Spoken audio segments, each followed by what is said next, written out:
All right, this is a AP Physics Newton Basic Review. It goes over some concepts as well as some calculation information that I thought just might be, beneficial. So here we go. An unbalanced force is acting on a moving car, and it can cause any of the following except. Okay, so the key word here is unbalanced forces. Unbalanced force would mean that our net force is not zero.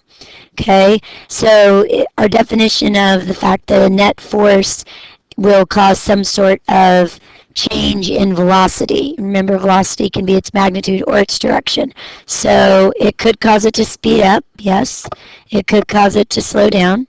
It could, this one says move at a constant speed in a straight line. Well, that's roughly the definition in Newton's first law, is that an object will stay in motion at a constant speed and in a straight line if there is no net force. So that it cannot do. Okay, or it could come to a full stop because that would be changing the motion. So the answer here would be C. Okay. A bus suddenly stops. The passengers, okay, an object in motion will remain in motion unless acted on by an outside force. So the passengers will not stop immediately. They could possibly keep moving ahead. They wouldn't need necessarily move to the right because the bus wasn't moving to the right or the left or the right. So that would mean that they would keep moving forward. Again, remember, they would keep moving at a constant speed and in a straight line. So if the bus is suddenly coming to stop, that's why we wear seatbelts, so that is the outside force that keeps us from moving forward. And also, that's why you shouldn't have a lot of loose items in your vehicle because they'll continue to move forward. All right, the unit most commonly used in discussing inertia. Inertia would be mass, so that's going to be a kilogram because the more mass and inertia are directly related to each other. All right, this sheet of paper is sitting on your desk. Which of the following statements describes this situation? There are forces acting on your paper. Okay, I like that one. Your paper is exerting a net or unbalanced force. Well, that paper sure isn't moving, so I'm not sure I agree with that.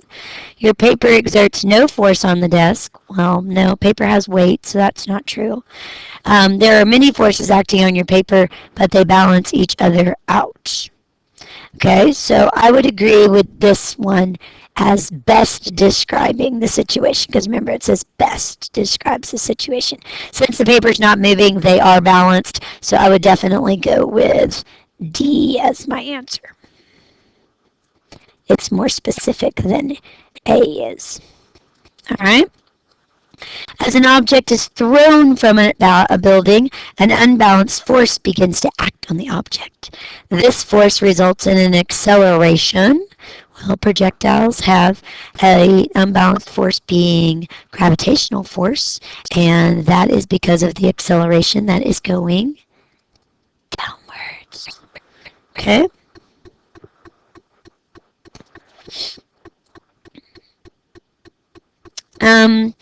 A jet engine produces a force of 2,000 newtons, accelerating propellant out of the exhaust. What thrust, and thrust is a force, does the engine produce? Well, this would go back to Newton's third law, and Newton's third law is about pairs of forces and that they should be equal and opposite of each other. So if the engine is producing a force of this much, then the thrust must also be that much. It would be in opposite direction. Okay? All right, station 2 is about an incline plane. So this would be our incline plane problems that we talked about in class. So I have a 15 kilogram box.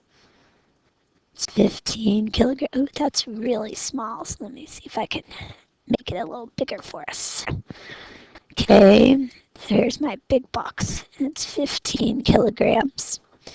And my angle is 25 degrees.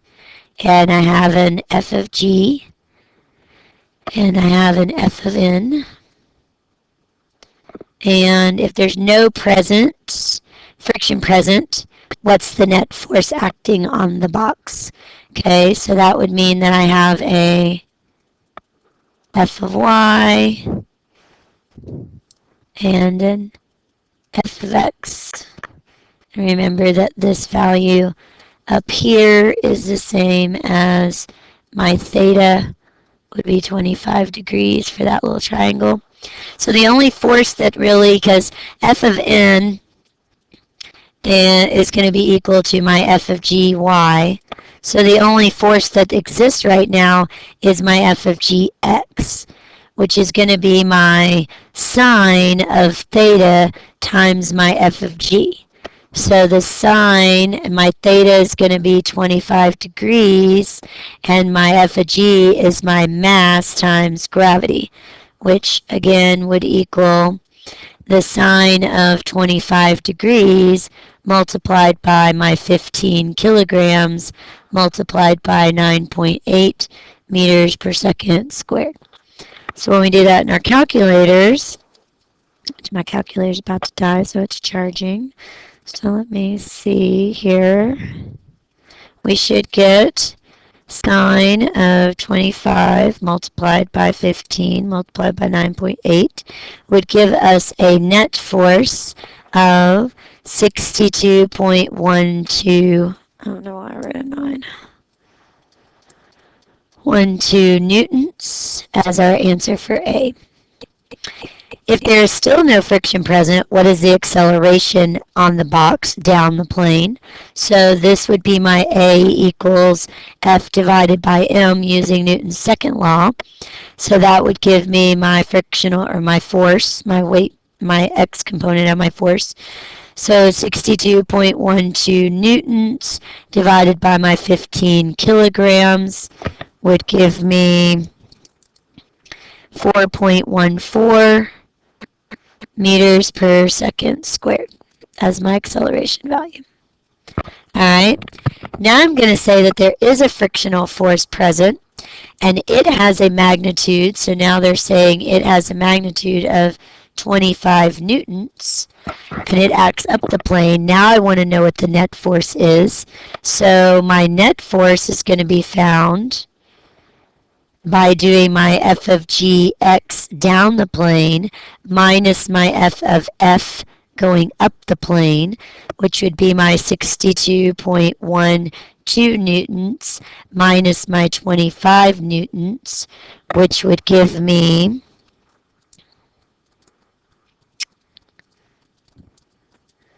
37.12 newtons. And now, since that friction is present, it wants me to find my new acceleration value. So that'll be my F of net divided by my mass, which is going to be my 37.12 newtons divided by my 15 kilograms, which will give me 2.47 meters per second squared. So the friction being present definitely slows it down. So when our net force decreases, the acceleration value also decreases if we keep the same mass value. So that would be some calculations of Newton's second law as well as doing our inclined plane. Alright, station 3 is about a projectile. So this is a review. So again, I'm going to tell you, if you don't want to go over the projectile review stuff, just go ahead and skip forward in the recording. And I do some more Newton's law stuff later. So if you aren't interested in watching this, then no, it's all good. Alright, so I have a projectile and it's launched at a 22-degree angle and it has a speed of 26 meters per second. It says to draw a diagram of this situation, so it's going to go up and then it's going to come down. Okay, and I'm also going to do my XYT chart. I'm only going to talk about the down, so I will have a dx, a vx, and I will have a capital T because this is an up-down problem. Then I will have a dy, a voy, which is going to be 0, a vfy, a gravity or acceleration of 9.8 meters per second squared, and a little t value. Okay, so first thing I want to do is calculate my horizontal velocity. So that's going to actually be this value right here. So that's going to be my Vx, and my Vx will be found by doing the cosine of theta times my Vr value. And so that would be the cosine of 22 degrees multiplied by my 26 meters per second, which would give me, attached now. Cosine of 22 multiplied by 26. That would give me 24.11 meters per second. So I could put that up here, 24.11 meters per second. Then they want me to find my initial velocity of Vy. So again, that would be this value going up. That would be my Vy. So I could say my Vy is going to be my sine of theta times my Vr. So that's going to be sine of 22 degrees multiplied by 26 meters per second. So in my calculator, sine 22 times 26, that's going to give me 9.74 meters per second. So that's going to go right here because the final and the original can be flip-flopped accordingly.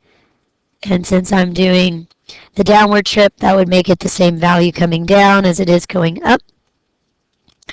Then I'm asked to find what height it travels.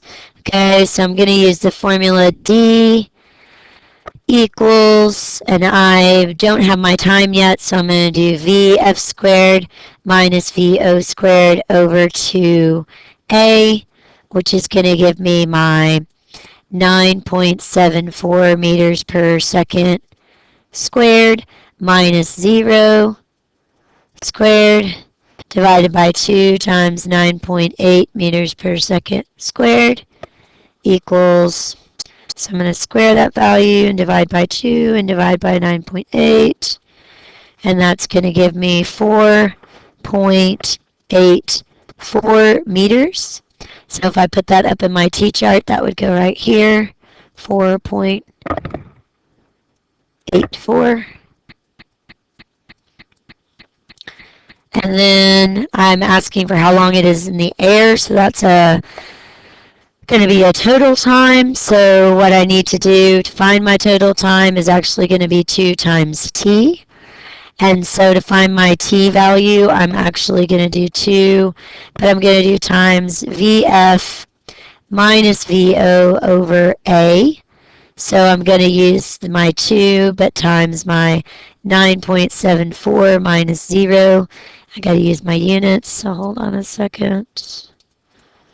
Meters per second minus 0 over 9.8 meters per second squared. So we have our value, go back up and grab, divide by 9.8, multiplied by 2. So this is originally 0.99. I multiply it by 2, and that gives me 1.99 seconds. Actually, I'm going to write that in blue up here in my chart as that didn't change my color, of 1.99. That's not a distance, crazy. That's my time, 1.99 seconds, and this would have been 0.99 seconds. Okay, and that one I want to draw this in red instead of blue. 1.99 seconds. So now when I come down to find my range, that's going to be my dx equals vx times my capital T, because it has to be all the time, because the 0.99 seconds is just to go up, and then 0.99 seconds to come down. Okay. So as I use this, I'll use my 4.84 meters per second multiplied by my 1.99 seconds. So I'll multiply those numbers in my calculator, and I will, oh, I used the wrong number. Hopefully somebody was yelling at me, because I should be using my 24.11, sorry, meters per second. And I looked at my calculation, and I was like, that is not right. So let me do that again. Let me go back and find my 24.11 here. There we go. And that would give me 47.92 meters. So then when I go up here, this would be 47.92 meters. So that allows me to fill in my whole T-chart. Hopefully that's a good review of angled problems for projectiles. Then we have a lovely one that is our stone, and it's being kicked off of a building at that's 6 meters high, or it's a cliff, I guess. And it's being given a horizontal velocity of 12 meters per second. So if I diagram it, that's what it looks like. And I'll go X and Y again. This time I'll do dx, Vx, and just a little t because it's just a one-way problem. Again, I'll do my down, so that's dy. Voy is going to be 0 meters per second. My Vfy acceleration is 9.8 meters per second squared, and I'll have a t value. All right. So my dy value is going to be 6 meters, and my Vx value is going to be 12 meters per second. Let's go ahead and do those in different colors. 12 meters per second. Determine the final vertical velocity. So I'm going to use the formula of Vf squared equals Vo squared plus 2AD, since I don't have a time yet. So really, to find the Vf, I'm just going to have to take the square root of both sides. So I'm going to take the square root of 0 squared plus 2 times 9.8 meters per second squared times 6 meters. So 2 times 9.8 times 6, and then square rooted is going to give me a value of 10.84 meters per second. So I could write that in, 10.84 meters per second. Determine how long it was in the air, so I could then t equals the square root of 2 dy divided by a, which equals the square root of 2 times 6 meters divided by 9.8 meters per second squared. So 2 times 6 divided by 9.8, all square rooted, would give me 1.11 seconds. So that can be written 1.11 seconds there. Could also be written here because it's the same time for both sides. And then it asked me to determine the range. So that's my dx value. So that's going to be Vx times t. So my Vx is 12 meters per second. My time is the 1.11 seconds. So when I multiply that by 12, that's going to give me 13.28 meters. So I could go back up and do 13.28 meters. That would fill in my T-chart. Now it asks if the stone was kicked from a higher building at the same horizontal velocity, what would happen to the time in flight? So it's really asking us about this right here. So if that dy value goes up, then the time will go up as well. dy goes up, time in the air goes up. If the stone was kicked from a higher building at the same horizontal velocity, what would happen to the range? Well, obviously if you give it, since the dy went up, time will go up, which will cause the dx value to also go up because you have more time. And what was the force applied to the stone to give it the original horizontal velocity started off the cliff? Okay, so our first thought would be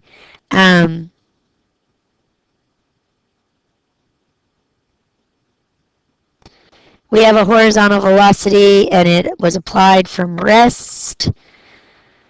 So if we're looking at it to give it the 12, we have a stone, which was, we have a mass, so we roughly just need to find its acceleration value.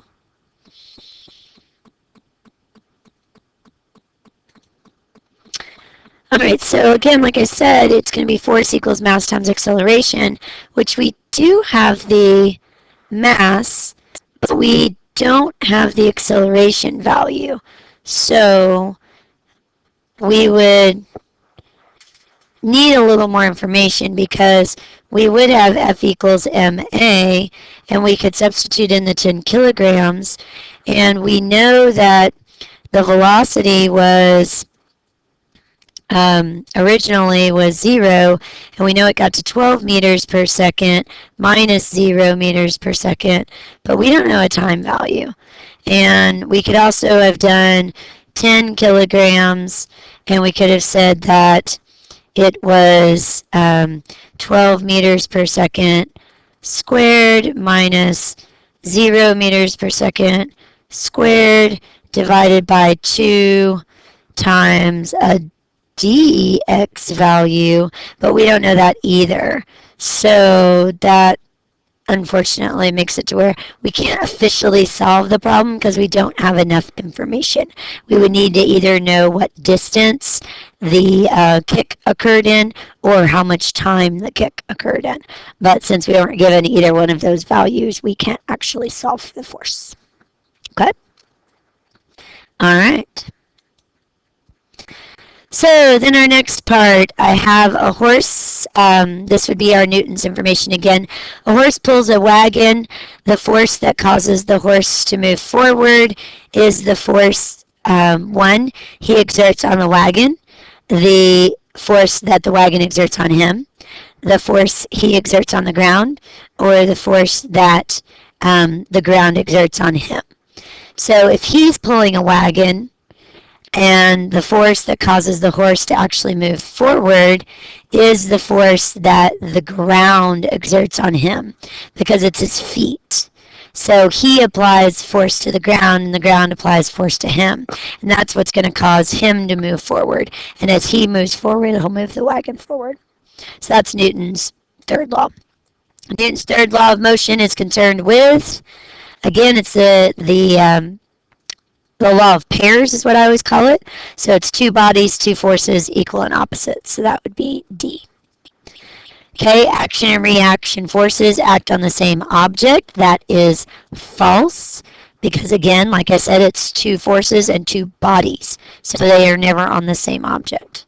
Forces must always occur in pairs. This is also false. They don't always occur in pairs, but if they are paired forces, they are equal and opposite of each other. But all forces don't always occur in pairs, and that's how we end up with unbalanced forces. When a bat hits a baseball, only the bat exerts a force. The ball and the bat exert an equal and opposite force on each other. Only the ball exerts a force, or no forces occur. So it would be B, because it's two objects, the ball and the bat, and they exert equal and opposite force on each other. Okay, a balloon is filled with air and then released. It flies wildly around the room. This is an example of Newton's third law, okay, because it's the air inside the balloon pushes on the balloon pushes on the air. So it is two objects, two forces, equal and opposite. A car at rest has more inertia than a bicycle at rest, mainly because the car has greater. Again, anytime you see the word inertia, we want to talk about mass. Okay. A certain force of F gives a mass and acceleration of A. Therefore, a force will give a mass of 2m, the acceleration of. So this is what we need to look at. F equals M and A. So we were told that also another way to look at it would be A equals F divided by M. Now if we're going to have the same force, but now we're going to have 2M, okay, how is that different than what we just had? So that value is now going to be 1/2 of A, okay, when you look at your numbers. So that would really just be A divided by 2. Those are kind of things I will ask you on the test, so you should be able to do things like that. All right. Okay, this was actually one of the fast check quizzes that I could have given y'all that I didn't. I kind of ran out of time, and so since I ran out of time, I wanted to kind of go through it with y'all so that we could see the types of questions you could be exposed to. So 2 blocks are pushed along a horizontal frictionless surface by a force of 20 newtons to the right. I didn't actually show the blocks, so I guess I need to show the blocks real quick. So my blocks are here. And I have a 2 kilogram block here, and it's attached to a 3 kilogram block here, and they're pulled to the right by 20 newtons. Okay, so the force that the 2 kilogram block exerts on the 3 kilogram block is, and it should be, okay, so what you have to think about is this 20 newtons is really pulling the whole entire set of blocks, okay? So if you think about it like that, then the F equals the mass total times the acceleration, yes? And so we want to find just the acceleration value. So A is going to be 20 newtons divided by 5 kilograms. So that's going to give me 4 meters per second squared. Okay, so then if I just want to find, both of those are going to have to accelerate at the same amount, okay, if they're being pulled. So if I just want to find the force being applied to the 2 kilogram block, I just want to do FA for that one, or F equals MA for that one. So the 2 kilograms times the 4 meters per second squared is going to give me 8 newtons. Now, the key thing is I've got 2 choices. I can do 8 newtons to the left or 8 newtons to the right. So again, the force that the 2 kilogram block exerts on the 3 kilogram block. So the 3 kilogram block is going to be pulling on the 2 kilogram block, but the 2 kilogram block is going to be pulling on the 3 kilogram block because there's tension between them. So the force that the 2 kilogram block exerts will be actually pulling to the left, because that would be that it was pulling this way on it. Okay, so if that's the case, then that would be A. All right. An elevator is pulled up by a cable that has a force of 65,000 newtons, and the upward acceleration of the elevator is 1.8 meters per second squared. I want to know the mass of the elevator. Okay, but we have to remember there is weight force, yes? Okay, so what we need to remember is that this is mass times gravity. We know gravity to be 9.8 meters per second squared. Okay, so we have our net force equals mass times acceleration. But we also know that our net force should equal our tension force minus our weight force. Okay, so we have mass times acceleration equals our tension force minus mass times gravity. So we have mass times acceleration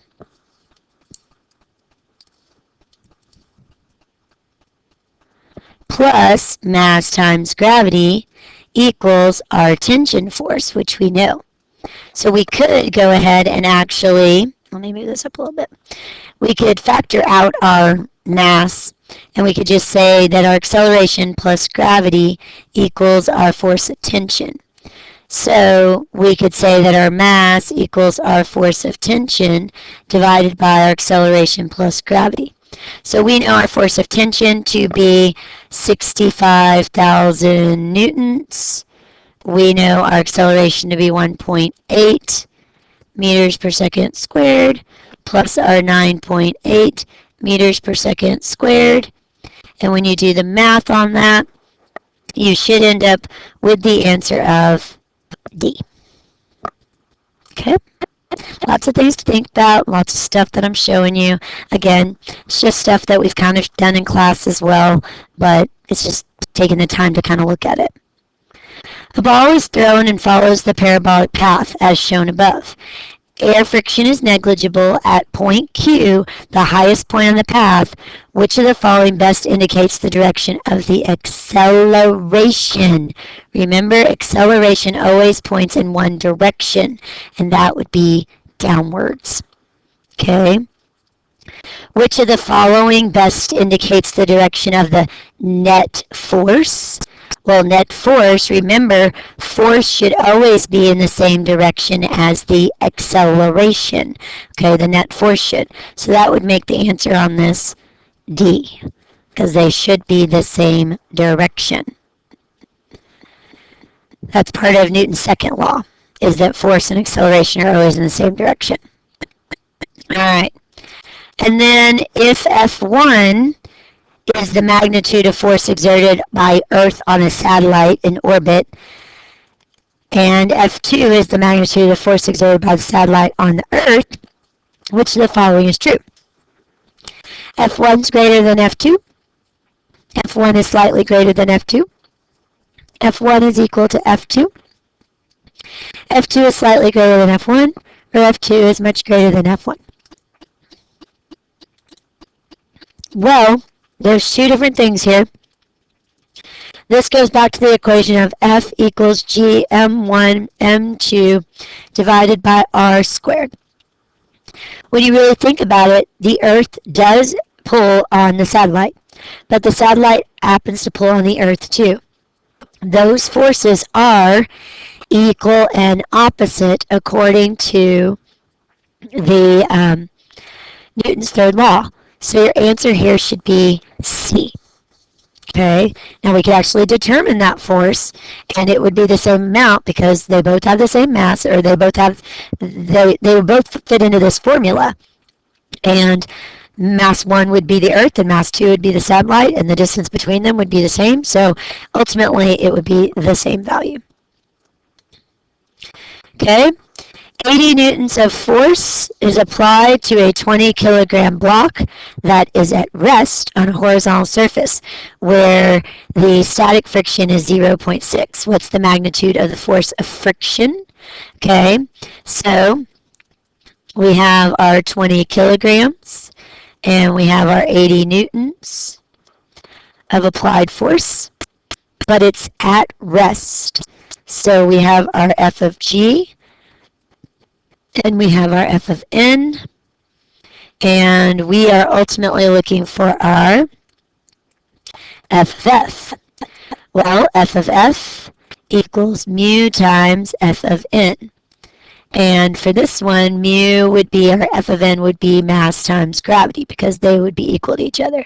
So we would have our 0.6 multiplied by our 20 kilograms multiplied by 9.8 meters per second squared. I believe that should give you 80 newtons. Double check my math. I think that's right. 20 times 9.8 times 0.6. Oh, that was not right.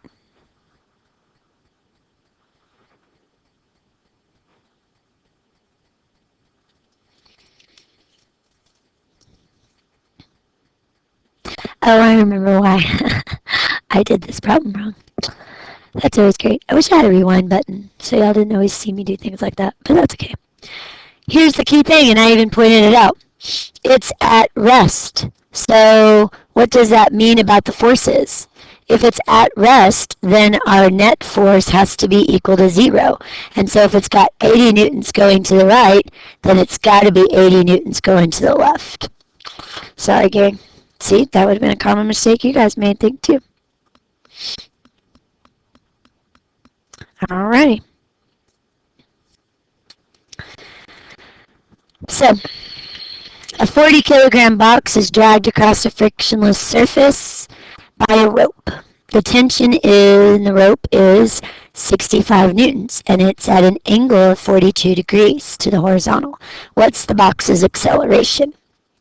So we have a box, and it's 40 kilograms, and it's at a 65 newtons at a 42 degree angle. That's way too many numbers in one spot. The joys of being able to erase. 65 newtons at a 42 degree angle. It's frictionless, so I don't have to worry about anything. But it is going to be moved this direction. Since I want to find the acceleration in this direction, because it's being dragged across a floor, then I have to use the force that's in that direction as well. So to find my acceleration, I'll do my F divided by M, but I'll have to use my F of X. So I will say my cosine of 42 degrees times 65 newtons, and then I'll divide that by my 40 kilograms. That should give me the answer of D, 1.2 meters per second squared. Okay, remember your acceleration and your force have to be in the same plane. All right. So again, I have a box. It's sitting on a horizontal surface. What's the minimum force just to start it to slide? So this I am going to have to find the frictional force. So frictional force would give us mu times the normal force. And since it's sitting on a flat horizontal surface, mu times mass times gravity. So mu is 0.4 times 4.4 kilograms times gravity, which is 9.8 meters per second squared, which would give me the answer of B. All right. Then I have the figure that shows two horizontal forces acting on a box. Assuming there's a third horizontal force that also acts on the block, what are the magnitude and direction of F3 when the block is moving to the left at a constant velocity of 8 meters per second? Okay, there's a key thing there. It's moving at a constant velocity. If it's moving at a constant velocity, then my net force has to be 0 on this block. Okay, if that's the case right now, I have 8 newtons overall going to the left. So I'm going to have 8 newtons to the right to balance that out so that the net force is 0. Okay. Alright, you're driving down the road when a fruit fly gets splattered on your windshield. Which of the following are correct? The fruit fly experienced a greater force than the windshield. Nope, that breaks the rules. Windshield experienced greater force than the fruit fly. Nope, that breaks the rules, the laws. Each experienced the same force. Bingo, bing, bing, bing, bing, bing. I like that one. Each experienced the same acceleration. Oh, heck no, that's why the bug goes splat. Okay, both A and D, nope, I got that. Both C and D, nope. So it has to be C. All right. Now these are the ranking order tasks that are in your note packet. Again, you don't have to do them, but it's just going over the information so that if you have questions, you could ask about them or talk about them, or we could, look at them. All right. Since this recording is going really long, I'm going to go ahead and stop this one here. I will do a different one for just the ranking order tasks. Hopefully this is helpful.